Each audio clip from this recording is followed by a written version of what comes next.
तो चलिए शुरू करें और आ जाते हैं हमारे दिन के सेकंड वीडियो पर।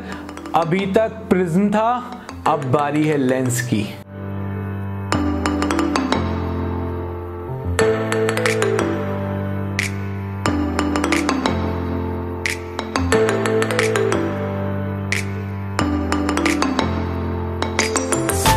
इस सेकंड वीडियो में लेंस के न्यूमेरिकल सॉल्व करने के पहले ले लेते हैं बाबा जी की बूटी। बाबा की बूटी सेक्शन में आपका स्वागत है। सिंपल सी बात है, अगर कोई न्यूमेरिकल करना है तो फॉर्मूला पता होना चाहिए, गिवन डेटा निकालना आना चाहिए। लेंस मेकर फॉर्मूला बहुत इंपॉर्टेंट बन जाता है इस सेक्शन में। कर्व सरफेस का फॉर्मूला भी है, बट इस वीडियो में हम लोग न्यूमेरिकल करेंगे लेंस फॉर्मूले से related. 1/f is equal to 1/f1 plus 1/f2, ये हमारे पास है फॉर्मूला जब लेंसेज कॉम्बिनेशन में होते हैं। Power is equal to 1/f, power reciprocal of focal length होती है, and 1/f is equal to 1/v minus 1/u। तो ये हमारे पास वो फॉर्मूले हुए जिन फॉर्मूले का हम यूज कर सकते हैं इन न्यूमेरिकल्स को सॉल्व करने के लिए। ध्यान ये रखना, इक्वी कॉन्वेक्स लेंस होता है तो दोनों साइड की रेडियस सेम होती हैं। एक रेडियस पॉजिटिव होगी, एक रेडियस ऑफ कर्वेचर नेगेटिव होगी। कॉन्केव के केस में भी यही होगा। डायग्राम के साथ जब न्यूमेरिकल करेंगे तो और समझते हैं। तो चलिए बढ़ते हैं न्यूमेरिकल नंबर 1 की तरफ।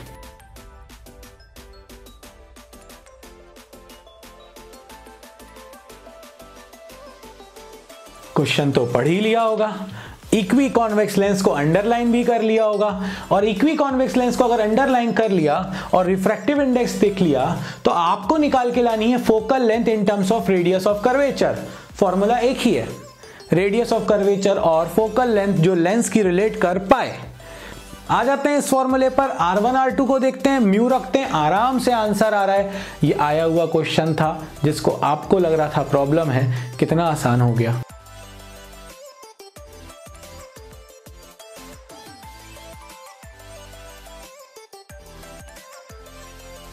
जैसे ही उसने कहा इक्वी कॉन्वेक्स लेंस है, मैंने इक्वी कॉन्वेक्स लेंस बनाया। पहली सरफेस ये थी, इसकी रेडियस ऑफ कर्वेचर दूसरी साइड आएगी और रेज हमारी लेफ्ट टू राइट आती हैं, तो ये पॉजिटिव हो गया।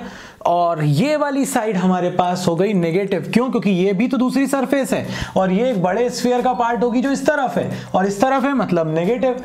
तो R1 और R2 का मैग्नीट्यूड तो सेम है क्योंकि इक्वी कॉन्वेक्स हैं, बट डायरेक्शन रिवर्स होने के कारण, मतलब साइड ऑपोजिट होने के कारण, एक प्लस है तो दूसरा माइनस है। मतलब R1 हो गया मेरे पास प्लस R, R2 हो गया मेरे पास माइनस R। हमेशा फॉर्मूला लिखो, एक मार्क देके जाएगा, कुछ ना हो पाया तो ये आ गया 1/f is equal to mu 1.5 minus 1/R1 R, R2 हो गया minus R minus minus plus 1/R plus 1/R is equal to 2/R।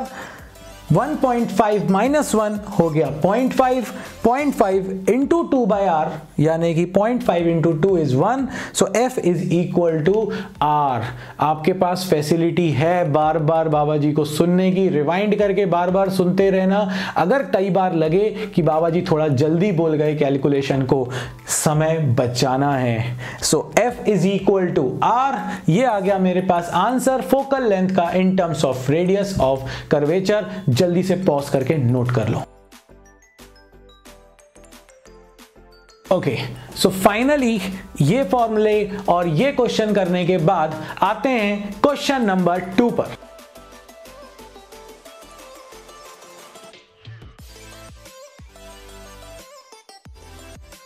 तो क्वेश्चन नंबर 2 आपने पढ़ा, गिवन डेटा मुझे उम्मीद है लिख लिया होगा, और ये रहा गिवन डेटा।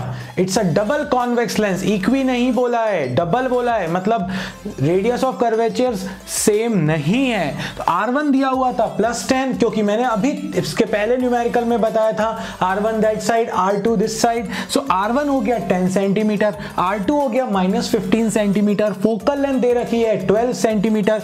आपसे मांगा है म्यू। अगर R, F और म्यू के बीच का फिर से कोई ऐसा क्वेश्चन होगा तो फॉर्मूला क्या होगा? लेंस मेकर्स फॉर्मूला होगा, लिख लेते हैं।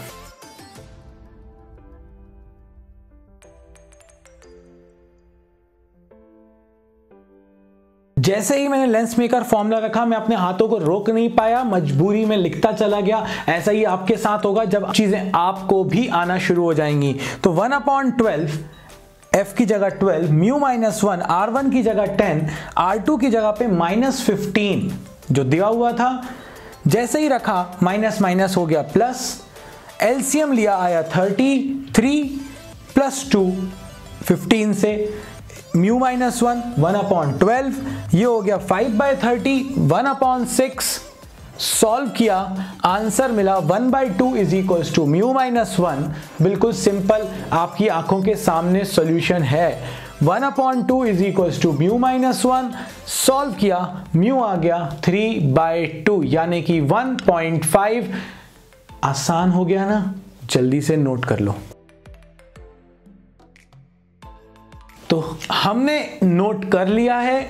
नोट करने के बाद बढ़ते हैं क्वेश्चन नंबर 3 की तरफ।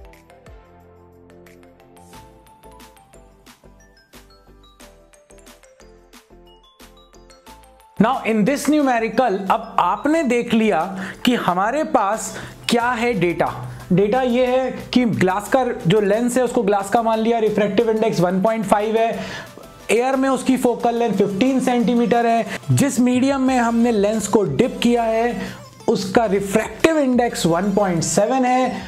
फोकल लेंथ मीडियम में हमें लेंस की कैलकुलेट करनी है। फॉर्मूला वही है। ये बहुत ही ज्यादा इंपॉर्टेंट क्वेश्चन है और इस इंपॉर्टेंट क्वेश्चन के लिए मैंने पहले से ही ट्रैक तैयार कर लिया था। ट्रैक क्या है हमारे पास कि 1/FA is a mu g -1 1/r1 -1/r2। मतलब फोकल लेंथ का जो लेंस मेकर का फॉर्मूला है वो लगा दिया। पहले मैं एयर में था तो मैं एयर से ग्लास में जा रहा हूं। अब मैंने लेंस को डाल दिया लिक्विड में। जैसे ही लिक्विड में गया, अब मेरे पास हो जाएगा L म्यू G। क्यों? क्योंकि मैं अब लिक्विड में आ गया हूं। लिक्विड में मैं लिक्विड से ग्लास में जा रहा हूं। -1 तोड़ा तो है नहीं लेंस को, तो रेडियस तो वही की वही रहने वाली है, उसमें तो कोई चेंजेस आने वाले नहीं है। तो अगर मुझे यहां पे रेडियस दे भी देते नहीं भी देते तो मुझे कोई फर्क नहीं पड़ रहा जब भी इस टाइप का न्यूमेरिकल आया। और ये बड़ा फेमस सा न्यूमेरिकल है।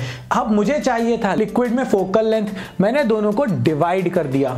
जैसे ही डिवाइड किया ये सेक्शन कैंसिल होगा, देखो, और 1/FA upon 1/FL, a mu g -1 upon L mu g -1। FL ऊपर चला गया, FA नीचे है। a mu g -1 upon L mu g -1। L mu g को मैं लिख सकता हूं mu g upon mu L, हमने देखा है ये। तो ये हो गया मेरे पास mu g upon mu L -1 FA। कहानी में अब क्या बचा? अब कुछ भी नहीं बचा। इसको एज अ फॉर्मूला याद रखो या पूरी प्रोसेस को याद रखो, जो अच्छा लगे। अब देखो,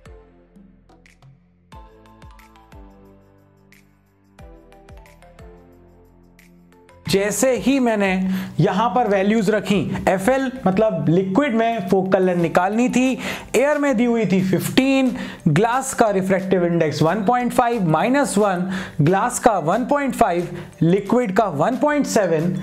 जैसे ही एलसीएम लिया, ये हो गया 1.5 - 1.7 अपॉन 1.7, माइनस का बचेगा 0.2, 1.7 चला गया ऊपर। फाइनली जब पूरा का पूरा सिंप्लीफाई, मैथ से यार अब तो सिंपल वाली, इसको सिंपल सॉल्व कर देंगे, आंसर आ जाएगा -63.75। माइनस कुछ बता रहा है, बता ये रहा है कि आपने फोकल लेंथ कॉन्वेक्स की पॉजिटिव लिखी थी, आंसर नेगेटिव आ रहा है। इसका मतलब है उसका नेचर चेंज हो गया है। वो कॉन्वेक्स था, अब कॉनकेव की तरह बिहेव कर रहा है। वो कन्वर्जिंग था, अब डाइवर्जिंग की तरह बिहेव कर रहा है। बहुत ही ज्यादा इंपॉर्टेंट है ये न्यूमेरिकल, जल्दी से पॉज करके नोट कर लो। तो फाइनली हमने 3 क्वेश्चन सॉल्व कर लिए हैं। बढ़ते हैं क्वेश्चन नंबर 4 की तरफ।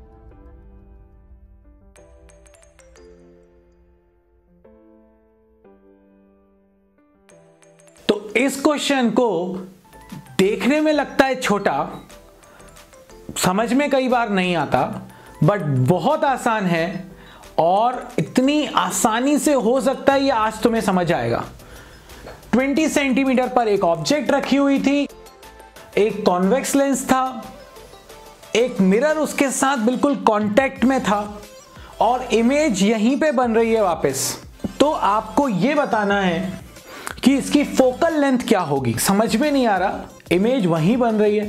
जब कुछ समझ में ना आए तो नदी के प्रवाह में बहते चलो, मतलब जहां आपको फ्लो ले जाए उस फ्लो की डायरेक्शन में ऑटोमेटिकली बहते चलो, किनारा मिल जाएगा। मतलब कि सबसे पहले डायग्राम बनाना शुरू करो, फिर देखते हैं क्या करते हैं। ये ऑब्जेक्ट से रेस चली, अगर मुझे इमेज यहीं बनानी है तो इन रेस को वापस यहीं लाना पड़ेगा। अगर ये जिस पाथ से गई थी उसी पाथ से वापस आ जाए तो, और अगर ऐसा हुआ इसका मतलब क्या है कि यार ये रेस जो है ये पैरेलल निकल रही होंगी। क्यों निकल रही होंगी पैरेलल? क्यों किसी एंगल पे नहीं निकलेंगी? क्योंकि पैरेलल निकलेंगी तो जब ये मिरर पर इंसिडेंट होंगी तो मिरर क्या करेगा? ये नॉर्मल इंसिडेंस है, नॉर्मल इंसिडेंस है मतलब गई सीधी और वैसे ही की वैसी वापस आ गई। क्यों? क्योंकि अगर ये नॉर्मल इंसिडेंस नहीं हुआ तो किसी और एंगल पे निकल जाएगी मेरी रे, और अगर किसी और एंगल पर चली गई वापस आने वाली नहीं है। इसका मतलब है जिस पाथ से गई थी उसी पाथ को फॉलो तब करेगी जब ये ऑब्जेक्ट रखी हुई है उसके फोकस पे, उसके बाद ये रेज निकली पैरेलल, ये इंसिडेंट हुई नॉर्मली मिरर के ऊपर, मिरर ने उनको वैसे ही का वैसा बाउंस बैक कर दिया, ये वापस पैरेलल आई और फोकस पे आके मिल गई। यानी कि जो ऑब्जेक्ट डिस्टेंस है वही इस केस में फोकल लेंथ है कॉन्वेक्स लेंस की। आंसर आ जाएगा F is equal to 20 centimetre. कितनी आसानी से समझ लिया। रह गई वहीं पे इमेज बन रही है, मतलब पक्की बातें वापस आ रही हैं। वापस तभी आएंगी जब उस पे बाउंस बैक करेंगी। बाउंस बैक तभी करती है मिरर पर जब पैरेलल मतलब परपेंडिकुलर आएंगी, मिरर के परपेंडिकुलर आएंगी। मिरर के परपेंडिकुलर तब आएंगी जब ये रेस पैरेलल हो, पैरेलल तब होंगी जब ये इसके फोकस पे रखी हो। चीजें कितनी आसानी से जुड़ सकती है ना, सिंपल। वापस तभी आना है जब नॉर्मल हो, नॉर्मल तभी होंगी जब ये फोकस पे हो। That's it, simple. Focal length is equals to 20 centimetre. Pause करो, नोट करो। तो फाइनली आपने ये भी नोट कर लिया है, स्क्रीनशॉट ले लिया है। मुझे पता है बहुत टेक्नो फ्रेंडली हैं अपन सब, मगर प्रैक्टिस करना मत भूलना।